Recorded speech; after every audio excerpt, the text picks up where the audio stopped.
The 5 best ways to build a freelance portfolio.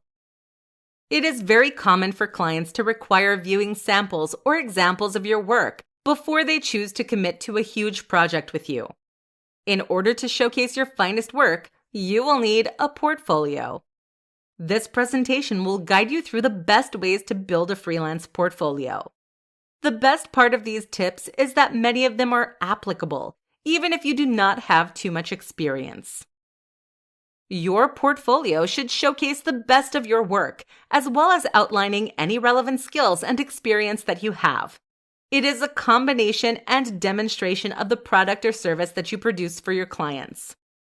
One way to begin to build a portfolio is to work for less than you would ideally charge.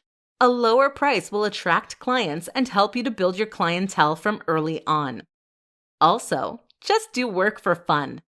Anything you're interested in, or whatever. Take time to write or design or produce, assuming your product is a tangible physical service. Make content and get it out there. Spending some of your spare time creating quality content to fill your portfolio will add incredible value to your business, as well as helping you to determine exactly what services you will provide. Not only does this build your portfolio, it is also a great way to build experience. Working for free is another option, but some people advise against it. While it is entirely personal preference, in some circumstances, working for free is seen to devalue your work. But on the other hand, it is a fantastic way to gain experience and to make connections in your industry. If you lack experience and can withstand it financially, then it is a great option. Another tip to building a portfolio is to start your own blog. This will require that you consistently update and create content within your area and will showcase your skills and abilities.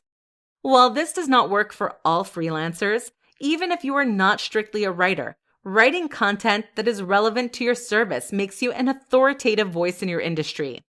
Sharing such content on social media is a good way to draw attention to your business.